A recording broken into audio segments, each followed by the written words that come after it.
I have a roommate, Alex, who moved in about 6 months ago. I never considered Alex might be trans, not that it would matter to me. He's a short guy, under male 165C, with facial hair and muscles, looking like a short Henry Cavill. My friends and family have visited, and no one has ever suggested he might be trans. My mom, who is extremely against gay people, would have caused problems if she suspected anything. Alex and I are polite, but not really friends. He's quiet, super polite, always pays rent on time, helps with chores, and shares his cooking with me. I appreciate him, especially since my last 3 roommates were nightmares. The issue arose when my girlfriend Sarah came over. Alex was shirtless, and she noticed the scars on his chest. After that, she was quiet and short with me. Later, she bombarded me with messages asking why I had a female living with me, claiming the scars were from top surgery, and insisting Alex had to be trans. I explained that even if Alex is trans, I wouldn't be attracted to him.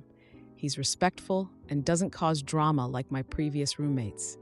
I still don't know if Alex is trans. Those scars could be from other surgeries. Sarah wanted me to ask Alex if he was trans or give her his last name for a background check.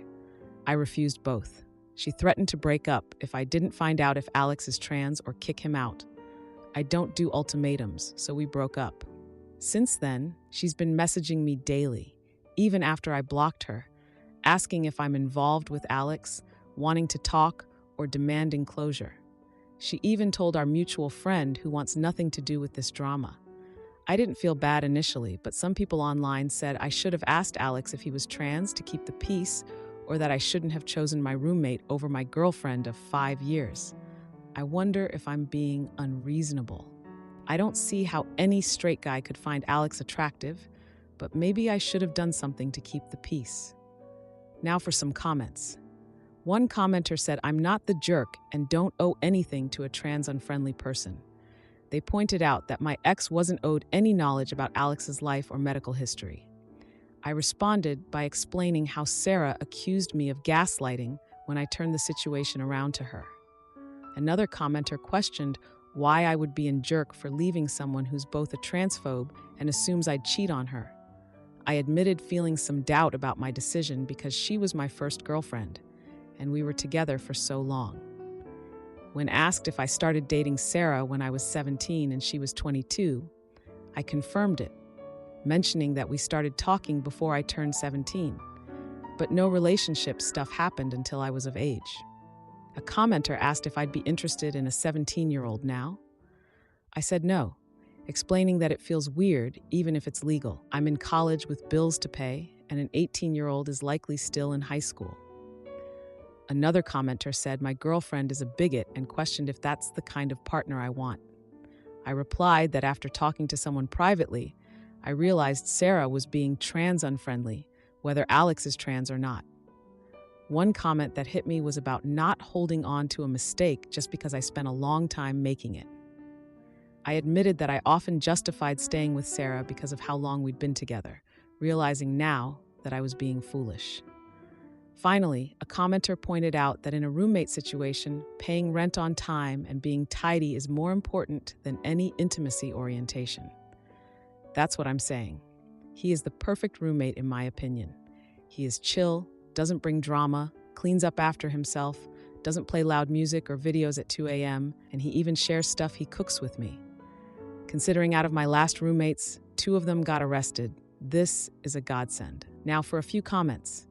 A commenter says, NTAOP, is this the first time your ex-GF has become inappropriately obsessed with someone else's life that is none of her business?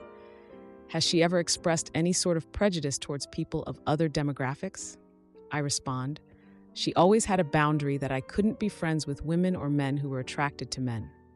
I think she has it in her head that if Alex is a trans dude, then that means he is suddenly a she, which makes no sense to me.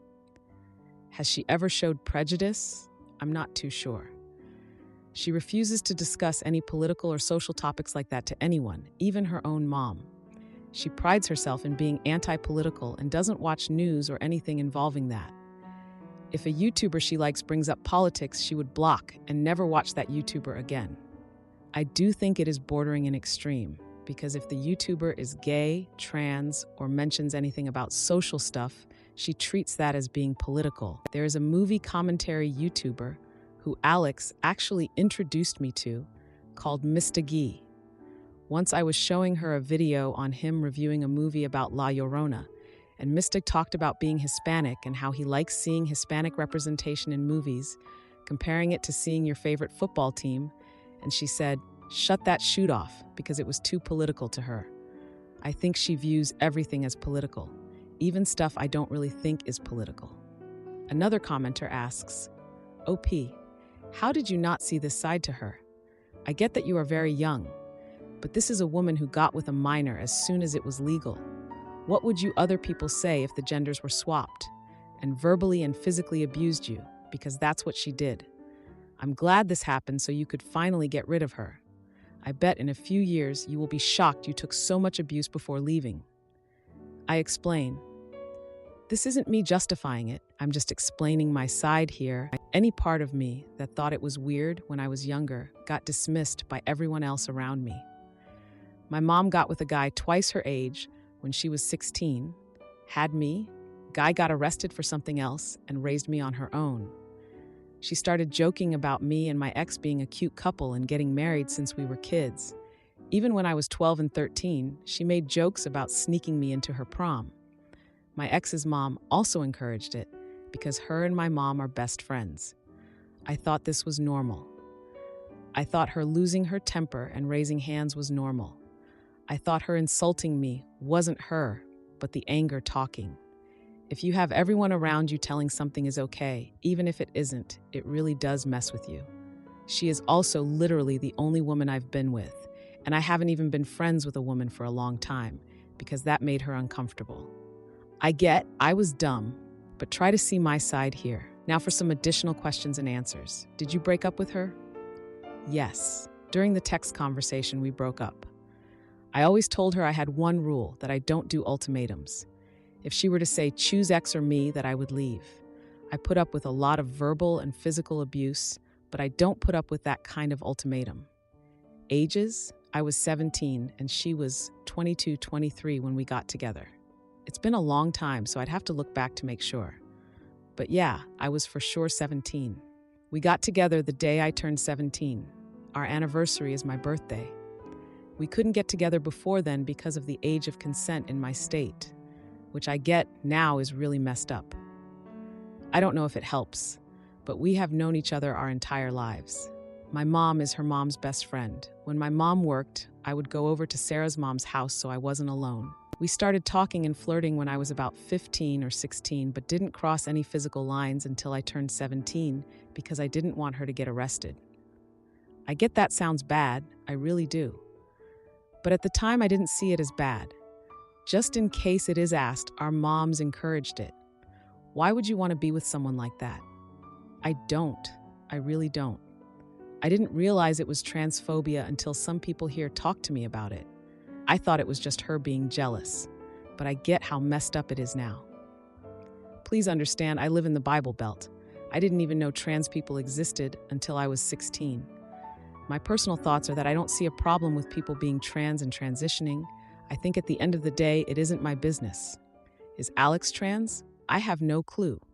He could be, but he could have also had breast cancer, gyno, heart, lung, or any kind of other surgery. I used a photo from Google/Reddit because this whole time I personally thought he had gyno or something, but it's not my business. Is Alex safe? I'll talk to him when I get home and then talk to my landlord. I will change my gate code and also have her removed from the allowed guest list and also ask my landlord to not let her in personally. She hasn't been too violent of a person in the past, but I also didn't know she was this insane in the past either. Was there abuse?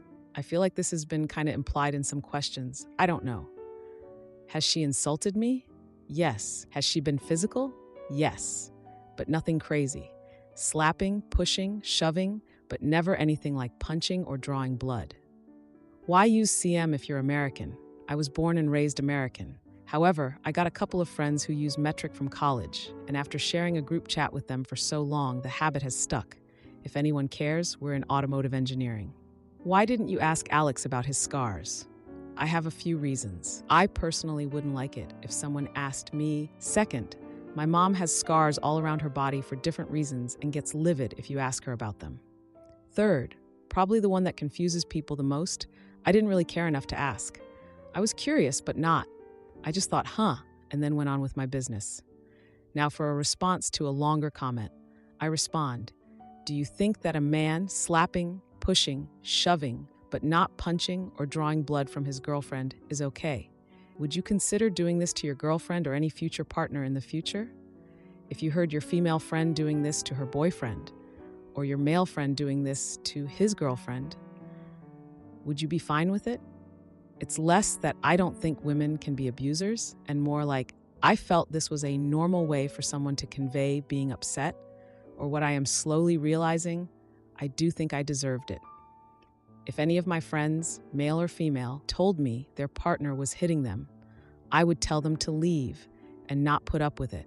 I think there is some part of me that believes that I did deserve it, and I recognize that isn't healthy. So I am going to get help. Let's start with the post. A commenter asked, the moms encouraged a 17-year-old to date a 22-year-old? Am I misunderstanding? The original poster responded, my mom is one of those people who only thinks it's a problem if it's an adult with someone under the age of 13 sexually. My biological father got my mom pregnant with me when she was 15 or 16. He was more than double her age. I don't know if that experience warped her perception of reality or what. She has been through a lot, and I recognize that, but not to rant. She is the textbook definition of continuing the cycle.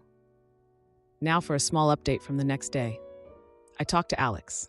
I got advice saying to be upfront and tell him what's up completely, hide the trans part, and that I just shouldn't tell him. I don't know if this was the right thing, but I just told him because once I was face to face with him, I couldn't really help but do it.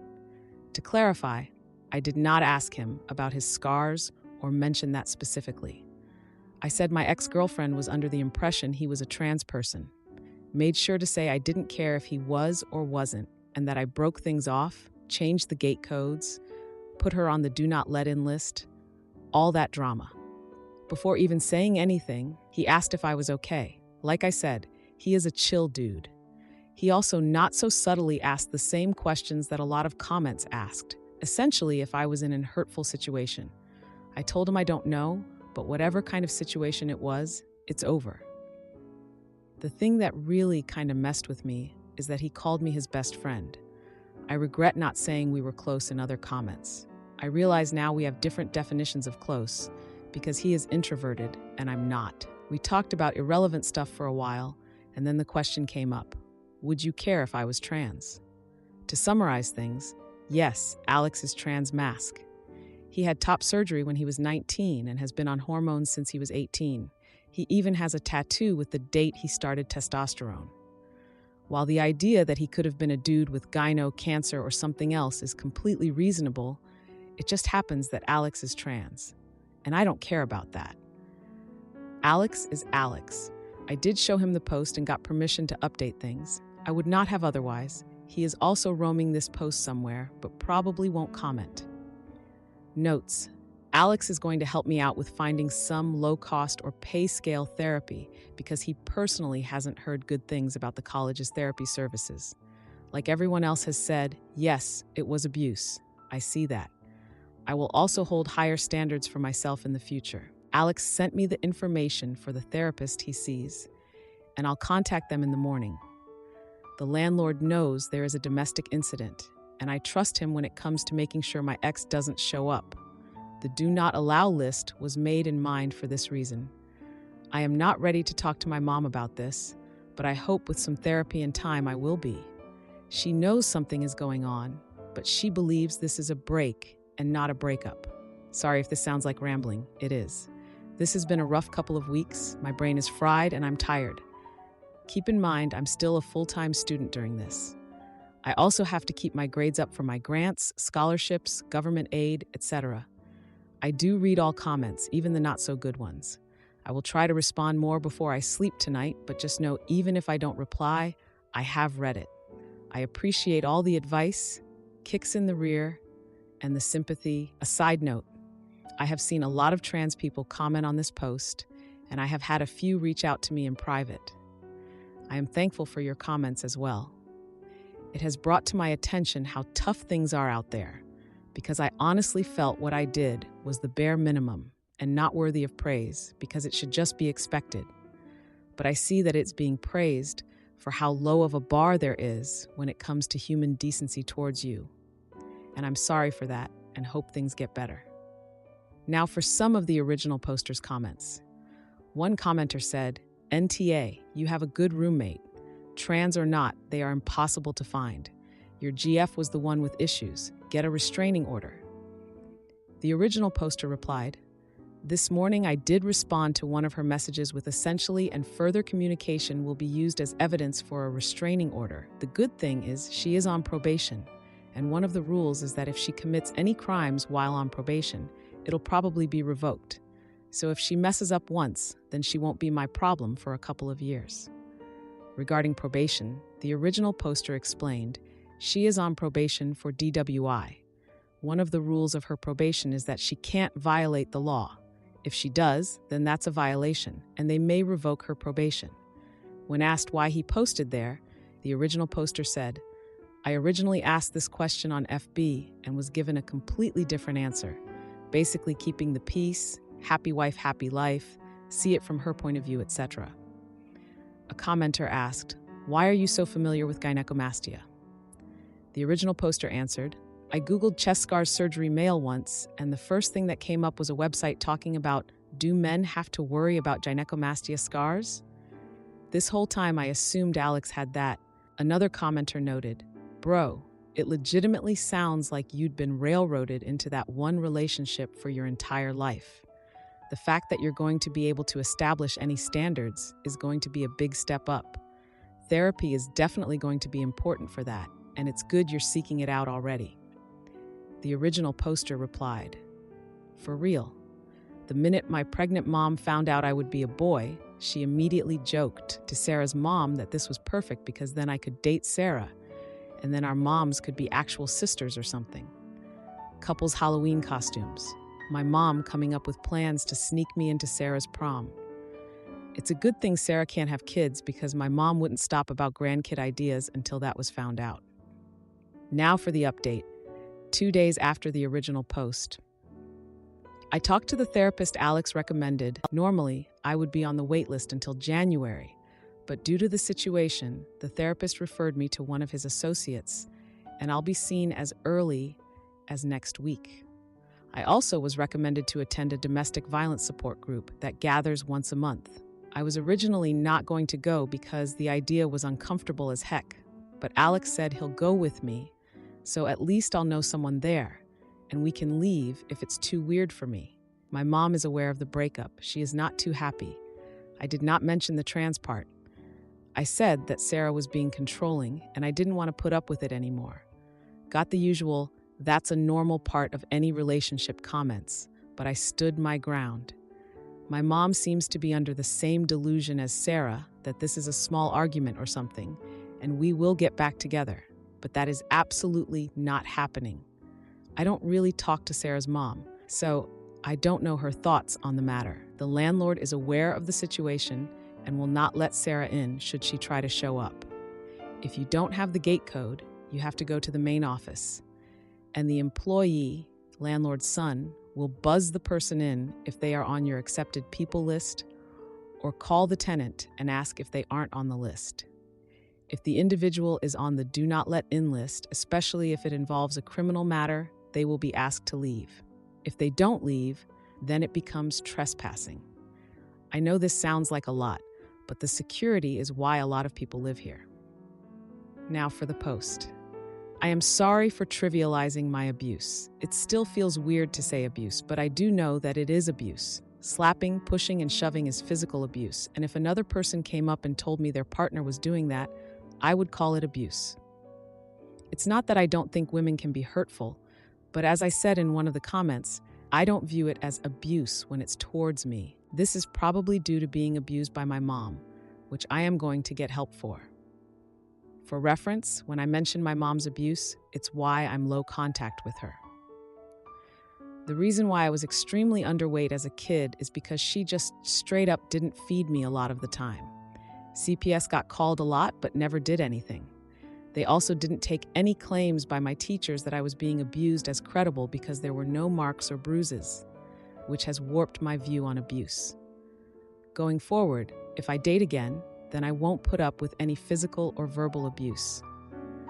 A couple of comments helped by saying that if I was confused on if it was wrong, to think about if it was another person going through it, which has been helpful in what I feel is right and wrong treatment towards me. After a lot of talking, it turns out Alex and I have been friends this whole time, but because I've never had an introvert friend before, I didn't exactly realize. Alex says he didn't want to annoy me by trying to chat with me all the time, which ironically is what I was feeling. Now we're going to hang out more, and he is trying to get me to join the D&D game he is in. Thank you for reading my giant block of text. I'm on the app and I don't exactly know how to format. I'm grateful for all the comments, regardless if they are good or bad. I do read all of them. Now for a few comments. When asked about telling mom about the abuse, the original poster said, "I agree with your comment. The unfortunate thing is that my mom is aware of her physical verbal abuse and didn't really do anything about it. She would make excuses for Sarah, such as how Sarah just needs help, she's stressed, and that it isn't abuse because Sarah didn't leave marks or bruises directly. My mom is not happy about the breakup and is in the denial stage right now, but the roommate issue hasn't been brought up. If it is brought up, I am going to say Alex had heart surgery, which is the excuse Alex uses." Now for the 7-week update. Hey everyone, I'm really sorry it's taken so long to update. I've been focusing on my mental health and keeping up with school, but overall, I'm doing better than I ever have. I've been going to therapy every week. It'll be every other week, starting in January. Attending a domestic violence support group every other week, playing D&D weekly, and I've made several new friends through the support group and D&D. Honestly, if it weren't for Alex, I'm not sure I'd have made it this far. He's driven me to therapy, gone to the support group with me even though he didn't need to, got me into D&D, and introduced me to his friends, who are now also my friends. As for Sarah, who I regret giving that fake name because one of my new friends has the same name, she's in jail. After my initial post, Sarah tried to show up at my apartment, but because she was on the Do Not Let In list, she wasn't allowed in. Instead, she waited for another resident to open the gate, ducked behind their car, and tried to sneak in. She was caught immediately, and the landlord called the police to issue her a formal trespass notice. After that, I began the process of getting a PPO. A week later, Sarah was arrested on charges unrelated to my apartment. She was arrested for trespassing after warning, resisting without violence, and disorderly conduct. She's currently in jail, awaiting her court date. It's likely not going to go well for her since she was already on probation for a second DWI/DUI, and one of the conditions of her probation was to not break the law. How do I know all this? A mutual friend posted it on his Snap story. More good news. My PPO was approved on Monday. It took too long in my opinion, but whatever, it's finally done. Now, for some difficult news.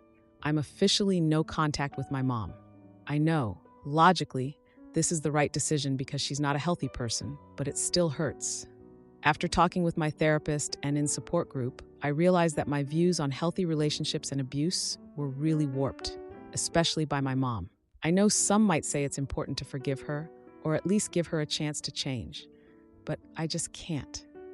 I can't bring myself to forgive her.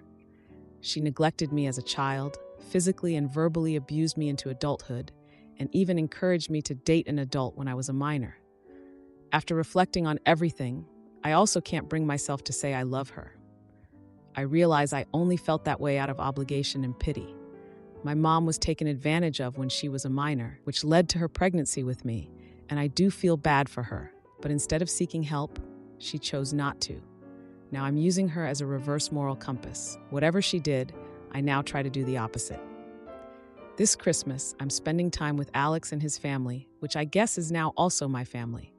I'm really thankful for the continued support from all of you, and I'll try to provide more updates moving forward. Now for a comment and response. A commenter said, "I am really happy for you. I know this is an odd question, but are you and Alex just friends, or?" The original poster replied, "Admittedly, I don't know how to answer this properly, and I don't even know if I want to answer it." While almost all of the comments on the initial post were overwhelmingly positive, there were some negative comments who teased that I must like Alex or something. It also felt upsetting because it was implying that I only did the right thing because I must have had feelings or must have been freaking Alex. But on the other hand, I'm not ashamed of Alex and shouldn't let those negative comments control me. I'm just going to say it here, and if anyone says anything disrespectful, then I just won't respond. Very recently, as of a few days ago, I am now dating Alex. At first, we joked around about us pretending to get together to spite my ex, but then it became less of a joke. Sexuality-wise, I'm not sure where I'm at. I realize now I didn't exactly find my ex attractive romantically or sexually. I mistook platonic, almost familial love for something else. Plus, I was being pushed to date her from the start. Even after finally having women friends, I really don't find them attractive in that way. The only one who I liked was Alex, which I realize doesn't make me straight, but I'm not sure what to call myself now. I'm taking this one step at a time. Am I the idiot for kicking my husband and his ex out after catching them in our bed? My stepdaughter Becca, who was 14, died 4 weeks ago. I've been in her life since she was 7 years old, and we were extremely close. My husband Derek, his ex-wife Sam, and I get along very well, and there has never been an issue in the 7 years that I've been with Derek. Sam has always been kind to me, and she didn't even care that Becca called me mom too. Right after Becca's passing, Sam had so much anxiety and depression that she was unable to be by herself, so we invited her to stay with us. Sam hardly leaves the house. She mostly just sleeps in Becca's room, which is completely understandable. I always tell her that I'm here if she needs me, and that I want her to take her time with grieving, and that there is no pressure to go back to her home. Today, I needed to run some errands, so I asked Sam if she'd like to join me to get out of the house a little bit. But she declined and said she'd rather just stay at the house and sleep. I told Derek that I was leaving and that I would be back in 2-ish hours. He works from home. I also told him to check on Sam every once in a while and maybe try getting her to eat something. After stopping at the post office, I realized I forgot my library book that I needed to return, so I went back home to get it. As soon as I walked in the door, I heard moaning coming from mine and Derek's bedroom. I immediately knew what was happening, and my heart completely broke in that moment. I wasn't completely sure what to do, but I ended up deciding to confront them. So I walked to the bedroom, opened the door, and began yelling at them both. Sam started having an anxiety attack and ran to the bathroom while Derek kept apologizing profusely. I asked him what the hell was happening. He told me that he made himself and Sam some lunch, and they began talking about Becca and shared some memories. And then Sam ended up kissing him, and he didn't pull back, and then it ended with them in our bed. They're begging me to understand that it was just grief that caused them to become intimate, and that they both made a mistake. I don't know what to do. I love this man, and I love Sam. I'm heartbroken that they did this to me and put me in this position. I feel so stuck. Now for a few important comments. One commenter said, "That would be hard no for me. I understand grieving, but how is this excusing cheating? What happens next time he is sad?" To which I replied, "I don't want to excuse his cheating. I think I want to divorce him, but I'm anxious about doing it right after we lost Becca." Another commenter asked if we both own the home. I responded, "Yes, we both own it." When I told him to leave, he kept saying sorry and then said that he would leave and respect me wanting him gone for a while. One commenter suggested seeing a therapist. I replied, "Yes, I am in therapy. I've been with my therapist for other things for the last 3 years. She's been very helpful. I saw her yesterday and was able to figure some things out." Now for the next update. I decided that I'm filing for a divorce. I can't ever trust Derek again. It sucks because we had an amazing relationship, I thought. He's always been great, so this was a complete shock to me. Last night, Derek came over to talk. He confessed to a lot. Turns out it wasn't their first time having intimacy like most people thought. They've been having intimacy since 3 months before Becca died. I am completely shocked and heartbroken. Sam also reached out last night and thanked me for everything I've done for her and told me she was sorry. I didn't respond, I blocked her. I did so much for Sam and considered her a friend, so this hurts a lot, more than I can handle. This is all too much. As hard as this is going to be, I need to leave Derek and cut them both out of my life. I am ready to do so. I am done. Some people are saying I deserve this because I should have known better than to let Sam into our home around Derek. But you need to understand that I'm a giving person. I trust people more than I should. I truly thought Sam was an amazing person. I know it's unusual to become friends with your husband's ex-wife, but it's just how it went for us, and I shouldn't be blamed for what happened. Thank you to everyone who commented nice things and for the kind messages. You've all been helpful during this insanely difficult time. I appreciate it. Now for a few comments. A commenter asked out of curiosity, what are his excuses for cheating? I replied, he told me that they just accidentally reconnected one night when I was away at my mom's. He was stressed we weren't conceiving and were having miscarriages, so he vented to Sam, and then somehow that led to intimacy. It seems so icky to me. How can he vent about our struggles like that and then go and have intimacy with Sam? It's just awful of him. I don't understand it. Now for the next update. I'm getting lots of questions about some things, so I figured I'd answer a few of them. Have I told anyone about what happened besides my mom? Yes, I told a few friends and some family members. Most of them are supportive of my decision and aren't speaking to Derek. Where is Derek staying? Currently, he's staying at a hotel. Our friends refuse to let him stay with them. He's lost a lot of people due to his awful decisions. Has he tried fighting me on getting a divorce? Yes, he begged me not to file for divorce. But when I told him I needed him to just let me go and that I was too exhausted to fight him on this, he let it be and agreed to getting a divorce. Why isn't Derek staying with Sam? He told me he didn't want to continue to hurt me, so he told Sam he was done with her for good and that they have no reason to speak to each other anymore. I have no idea if that'll last and if they'll just end up together, but I truly don't care what they do anymore. I just want peace. What was Derek's excuse for cheating? He told me that they just accidentally reconnected one night when I was away at my mom's. He was stressed we weren't conceiving and were having miscarriages, so he vented to Sam, and then somehow that led to intimacy. Disgusting of them both, I know. Feel free to ask anything else, and I'll try to answer. Thank you everyone for your support and advice. I get along with Derek's mom very well, but he's also a mama's boy, so it's kind of complicated. She will always be there for him. He'd stay with her if she didn't live across the country. She knows what he did and told me she had a talk with him, but said that he's still her son and she'd help him with anything if he needed it. I'm thinking I need to cut her out of my life too, which makes me really sad because we were close and talked on the phone almost daily. On if she has children with her husband. We've had 6 miscarriages total. All of them were in the first trimester. I just found out that he is staying with Sam and not at the hotel. He told me it's too expensive to stay at a hotel, and Sam is the only one that'll help him right now. I had a feeling this would happen. Just knowing that they are still probably sleeping together hurts my heart. I talked to a lawyer this morning, and we are proceeding with the divorce, and Derek agreed to it. It's actually happening, and I feel some relief that he's not fighting me on this. My mom leaves on Sunday. I'm scared to be alone. But I go back to work on Monday, so I'm hoping it'll be a good distraction. I'll keep updating if anything else happens. Thank you, everyone. I am so grateful for you all. Now for a few comments. One commenter asked how she found out he was staying at his ex-wife's place, suggesting anything he says should be taken with a grain of salt.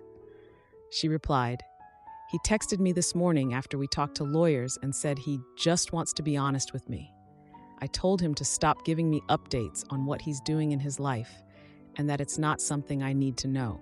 It seems like he wanted to tell me to hurt me. On how she is doing, thank you. I'm doing a little better today. My mom and I went on some nature walks, and went out into the garden this afternoon. That helped. Becca loved gardening with me, so it made me feel closer to her. I decided to go through some of Becca's stuff today. I just found her diary in a box in the back of her closet. Would it be wrong to read some of it? I feel like it would help me feel closer to her, but part of me feels like it's wrong too.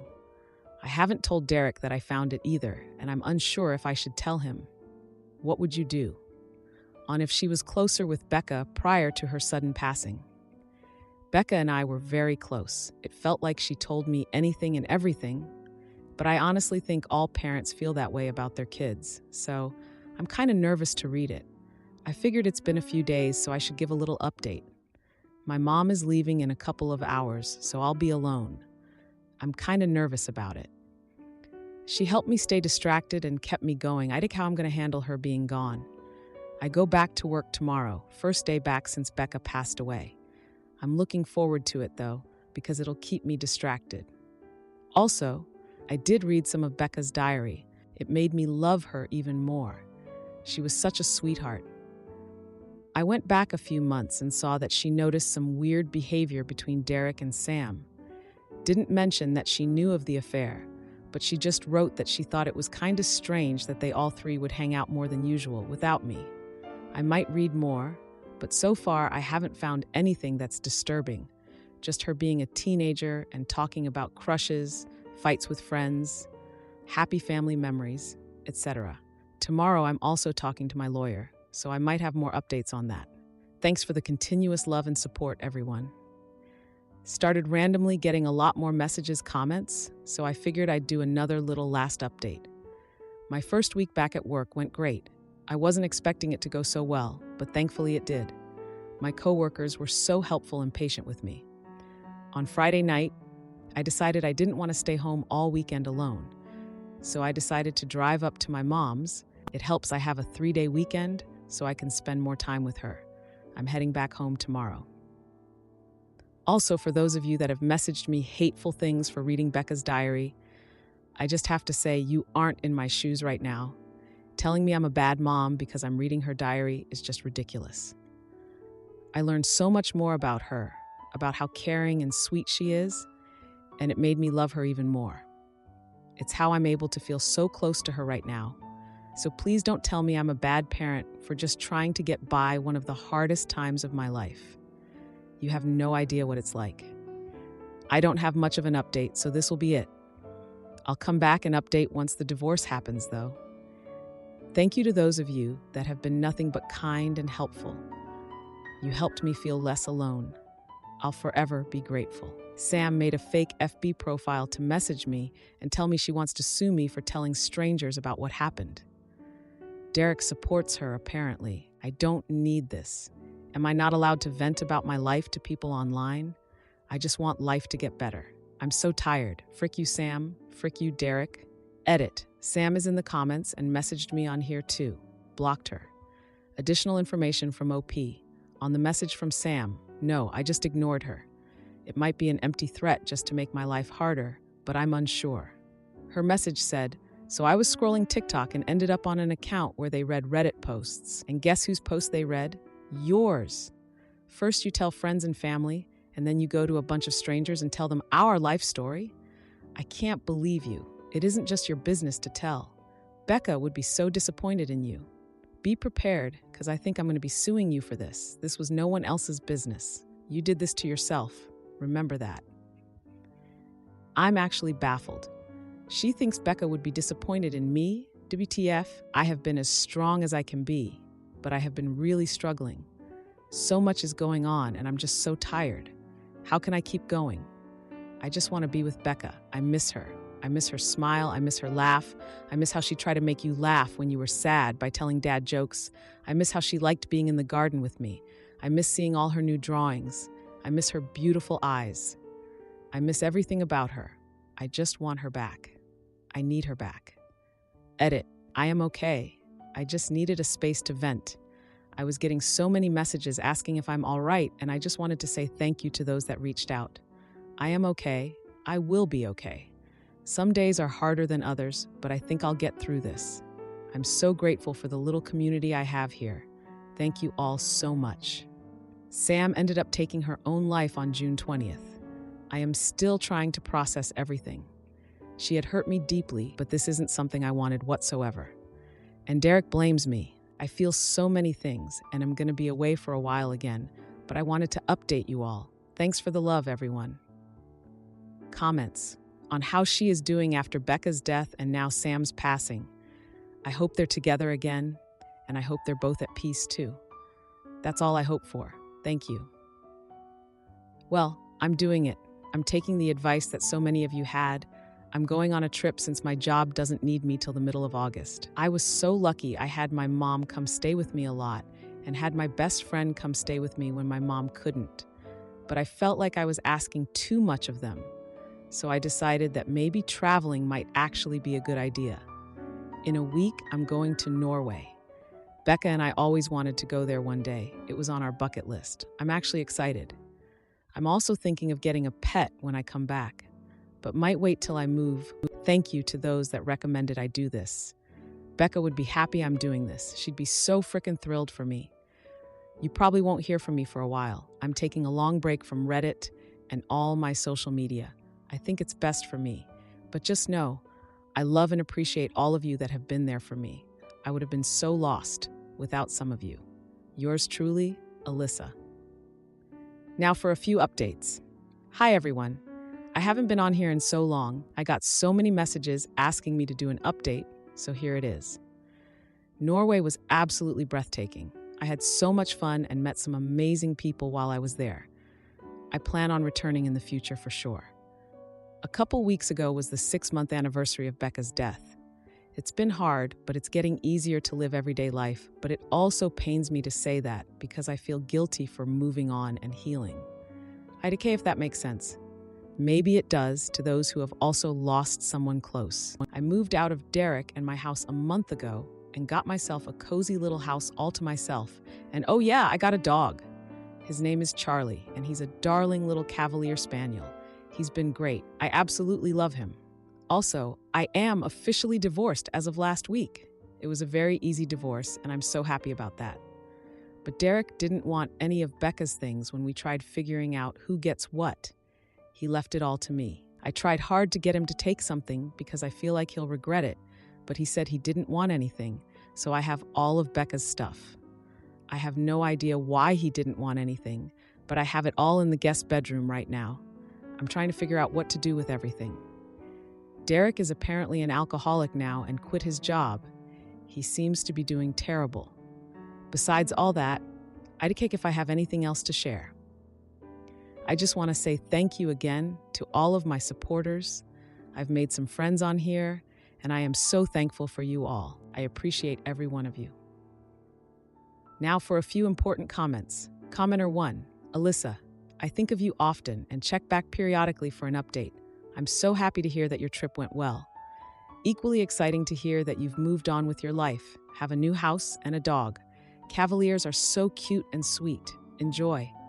Becca's things belong with to you. You will know how best to honor her. Wishing you the best life has to offer. Thank you so much for letting us know how you are doing. I'm so happy you enjoyed Norway. I spent a summer there many moons ago when I was 17 years old. Lived with a host family in a tiny little town in the western fjords. It was amazing. I'm also glad to hear you are moving forward with your life. You should definitely preserve Becca's things. I imagine Derek didn't want them, but see, he intends to head down a path of self-destruction from which he may not come back. It's a shame he couldn't face his grief and find healthy ways to cope with the pain. If he had, he likely wouldn't have destroyed your marriage and played a part in the destruction of Sam. Last we heard from you, Derek was blaming you for Sam's death. Does he still blame you, or is he too drunk to care anymore? Hold Becca in your heart and remember all the ways she was amazing. You may end up being the only one left to carry her memory into the future. Am I the idiot for cutting off my fiancé after he hid my mom's affair and had his own? My fiancé knew about my mother's affair and didn't tell me. 3 weeks ago, I had to sit with my dad and listen to my mother say that she wanted a divorce because she had been having an affair with a guy she met on the internet for a year now. I understood the first part because my dad had already talked to me about how their marriage wasn't the same as before, and although he was doing his best to change things up, my mom wasn't caring about it anymore. But the affair part got me really angry, and I felt a bit heartbroken, especially because she kept repeating that she knew my dad didn't deserve that, and how angry she was at herself. So I called my fiancé because I was upset and needed to talk to someone. Except when I told him about it, he just goes, "About that," and proceeds to tell me that he already knew. For 5 months, because he would often see my mother and the man at a restaurant near his work. I asked him why he hadn't told me about it, and he said that he just didn't know how to do it, and there never seemed to be a right time for it. After that, he said he would give me some space, and we haven't talked much since. I asked him out so we could have dinner and talk, but he just sat in silence and wouldn't even look me in the eye. I have been staying at my parents' house to help my dad, and my fiancé has yet to show up. We're supposed to get married next year, and I thought at first that we should change the date for later, but right now I'm feeling so uncomfortable and doubtful that I even wonder whether we should get married. I love him, but there is this weird feeling that I can't shake, and his behavior through this entire thing isn't helping. Now for some comments. One commenter said, "It's your mother that put everyone in this situation. She wasn't even being discreet. Odd that he saw her so many times, but she never saw him. And very poor timing for her to announce this right before your wedding. I am sorry you are the one who got royally screwed." OP responded. From what he said, she saw him twice. During both times, she was just talking with the guy, so that's why she probably thought he didn't see anything besides that, except he did. Or maybe she just didn't care. Another commenter asked, how much did he know? Just seeing your mom with some other guy at a restaurant doesn't necessarily mean it's an affair. Could be a work lunch, meal, or whatever. OP replied, sometimes they were just talking. Other times things evolved to hand-holding and kisses. The commenter continued, the him not being there for you during this mess is a separate issue. Seems weird he would just back off all of a sudden. Does he feel like you blame him? OP said, I don't think I've given him any indication of blaming him. During the phone call, where he told me the details, I was pretty speechless. I just asked him questions about how long this was going on and what he saw. Also the locations and when was the last time he saw it happen. I also asked why he hadn't told me anything. I told him we needed to talk in person and just kept him updated on the situation through texts. When we went out for dinner, he was already acting kind of weird. And to be honest, I felt weird too. So I decided to talk about other topics before we could have a proper conversation. He just kept mostly to himself and would answer more than talk. And I decided to drop it before it got worse. So now we just talk through very short messages, and phone calls are almost non-existent, since he will either hang up fast or not pick up at all. Also, we don't share a place at the moment, since he had to move in with a friend for a few months since it's closer to where they work, and we had to adjust our budget to move somewhere close in the future rather than now. Then another commenter said, I'll play the devil's advocate. Would you have believed him? What would you have done in his place? Also, perhaps he thought, not my monkeys, not my circus, and he decided that he shouldn't meddle in his in-laws' relationship. OP responded, to be honest with you, I would have believed him. As I said in my post, I knew my parents' marriage wasn't in a good place at all. I'm not going to sit here and pretend that infidelity wasn't something that I wondered about, even though I would rather think that my parents weren't capable of that. After a while, you notice things, and some ideas become not so far-fetched anymore. So yeah, I would have believed, and I would rather he commented on these meetings he had witnessed and then went to the more incriminating stuff. Now for the 3-month update. After making the post, I realized that maybe I was being accusatory and that I should try being more open with him. I invited him to my place so we could have an honest talk. He didn't show up and instead decided to call me. I was already having a hard time, so this didn't sit right with me, which led to us arguing through the phone and ended up with my now ex-fiancé revealing that he had been having an affair himself with a woman from work. The entire thing had been going on for almost a year. And at first, he thought it was just a one-time thing, except it kept happening. And he figured out that he had feelings for her. It was around that time that he moved to his friend's place, so he could take her there whenever his friend wasn't home, which was often. This was why he didn't tell me about my mother's affair. He felt guilty, and he started feeling paranoid. After the whole thing blew up, he got scared and was trying to do damage control, including trying to break up with her. Except he didn't want to break up with her, so it was going to be me instead. We last spoke to each other in November once he finished canceling the stuff that was already planned. He wanted to keep contact in the future, which I denied. I moved closer to where my dad lives. His divorce still isn't finished, but it'll get there.